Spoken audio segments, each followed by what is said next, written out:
Parisienne, bonjour à tous. Alors, petite vidéo aujourd'hui pour ce dimanche. Voilà.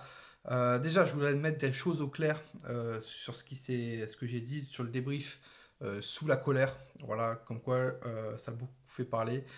Comme quoi je voulais la défaite du Paris Saint-Germain mardi face à Leipzig. Pourquoi j'ai dit ça sous le coup de la colère? Parce que j'en peux plus de Thomas Tuchel et je pense que beaucoup de personnes le savent.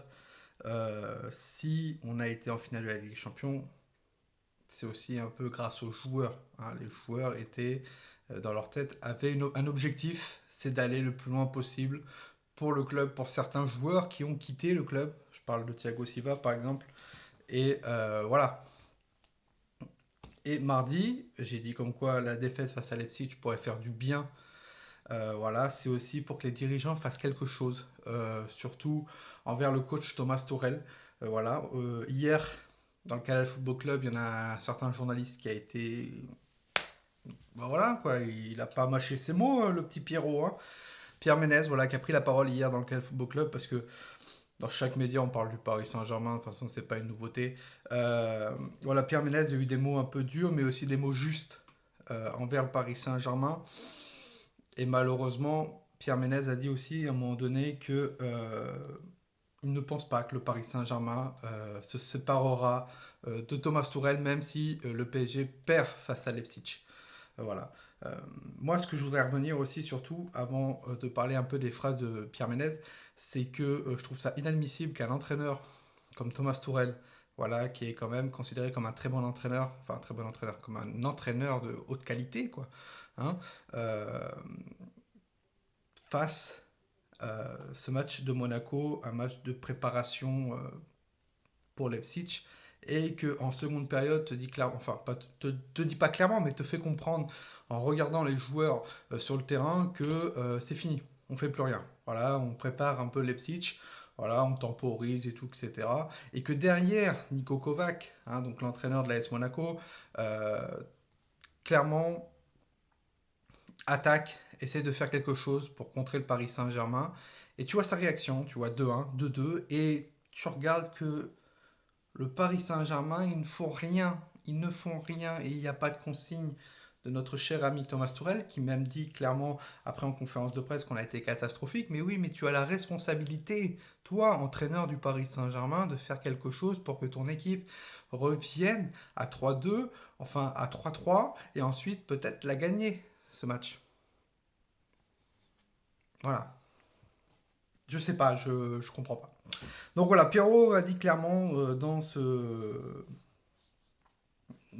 quand il a pris la parole que voilà, Diallo, Dagba, Kurzawa n'a pas le niveau pour jouer au Paris Saint-Germain.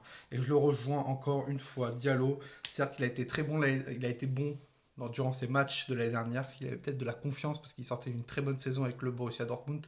Malheureusement, cette année, il a énormément de mal. Voilà, il n'a pas beaucoup joué l'année dernière. C'est peut-être ça qui le fait pencher. Dagba, on sait que c'est trop léger. Dagba, il y en a qui le voient déjà en tant que titulaire, en tant que déjà une grosse doublure pour Florenzi. Dagba n'a pas le niveau actuellement pour jouer au Paris Saint-Germain. Dagba, ce qu'il aurait été possible de faire cette année, voilà, malheureusement, avec la Covid, financièrement, le Paris Saint-Germain n'a pas pu faire, c'est de le prêter. Voilà, et prendre une doublure.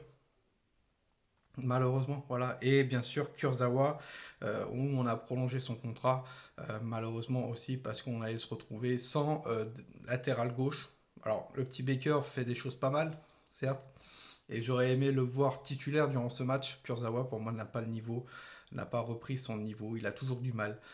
Il revient avec un bon niveau, ça dépend. Le bon niveau, il revient moyennement à partir de janvier-février. Voilà. Après, c'est clairement la fiesta boum boum dans sa tête et son physique.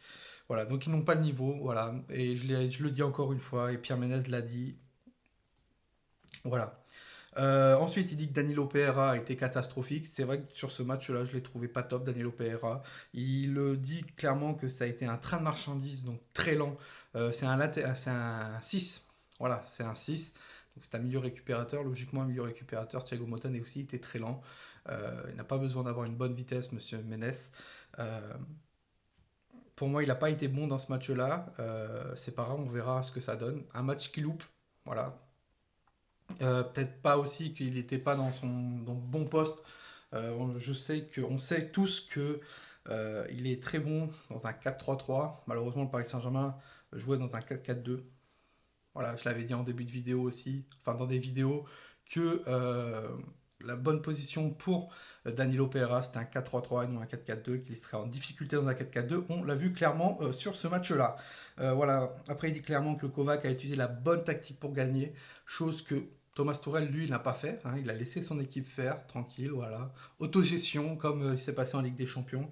C'est ça aussi qui agace certains supporters du Paris Saint-Germain, c'est que euh, quand une équipe revient à la marque, et on l'a vu clairement, et ça m'énerve, ça fait 3 ans que je le dis, que le Paris Saint-Germain, ils ont toujours un petit laps de temps, entre 10-15 minutes, sur la seconde première période, où ils ne sont pas concentrés du tout. Voilà, et c'est encore la fiesta dans les vestiaires en seconde période.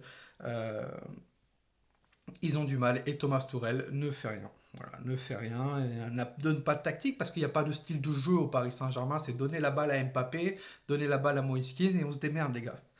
Voilà, donc on a temporisé en seconde période. On pensait déjà au match face à Leipzig et c'est clairement, je suis tout à fait d'accord avec ce que Pierre Ménez a dit. On pensait déjà au match face à Leipzig, seconde période, alors qu'il venait de nous reprendre 2-1. Voilà. Mbappé qui sort à la 67, 68e minute de jeu, Marquinhos qui ne joue pas, Neymar qui joue 20 minutes, bref. Quand il te manque des attaquants, évite de faire sortir Mbappé. Voilà, malheureusement. Ça aussi, on peut en parler que Icardi, Verratti, voilà, Kerrer, bref. Tourelle, donc clairement, il demande, Monsieur Hervé Matou demande si Thomas Tourelle serait menacé mardi à Pierre Ménez. Et clairement, Pierrot nous dit pas du tout. Je pense que le Paris Saint-Germain ira jusqu'au bout de son contrat. Voilà, et on paye la prolongation de contrat il y a 2 ans face à Manchester, quand il s'est fait éliminer face à Manchester United, où on a enchaîné une série de défaites. Et au mois de mai, tu vois la prolongation de 1 an de Thomas Tuchel. Et là, tu te dis, what the fuck. Voilà, Pierrot nous dit clairement aussi qu'ils n'ont pas envie, enfin peut-être pas envie de se précipiter pour trouver son remplaçant. Bah, c'est grave quand même, s'il se précipite pas, il faudrait peut-être commencer à. Parce que là, il est en fin de contrat. Si on passe pas le match face à Leipzig, ça va être très dur pour la suite. Il faudrait peut-être aussi se précipiter parce qu'il est en fin de contrat, on ne veut pas le prolonger, je pense. Hein. Leonardo et Doha ne veulent pas le prolonger. Donc pensez peut-être à son remplaçant. Alors qui, bien sûr, on ne sait pas. Voilà, on ne sait pas. À un moment donné, on avait Allegri, il y a eu des noms comme Guardiola, il y a eu des noms comme Pochettino, il y a eu des noms aussi comme Thiago Motta. Et le seul bémol pour moi pour Thiago Motta, c'est qu'il n'a pas assez d'expérience dans le football en tant qu'entraîneur. Malheureusement, ça s'est très mal passé avec le Genoa. Euh, voilà, il lui manque de l'expérience à notre cher Thiago Motta. Voilà. Donc vous, dites-moi ce que vous en pensez des paroles de Monsieur Pierre Ménès. Assez fort, voilà, mais je suis un peu d'accord avec lui quand il te dit clairement qu'on était là pour temporiser le match en seconde période. Je suis tout à fait d'accord avec lui que Diallo, Dagba, Kurtola n'ont pas le niveau. Kovac a utilisé la bonne tactique et nous on était derrière à rien faire, à temporiser. Je suis tout à fait d'accord avec lui. Donc voilà, on verra mardi ce que ça donne. Demain on va faire l'avant-match du match face à Leipzig. On jouera au Parc des Princes, donc on verra bien. J'espère peut-être qu'il y aura un réveil. Donc sur ce, Parisienne, passez un très très bon dimanche à tous. C'était toi nous. Ici c'est Paris et Paris, c'est magique.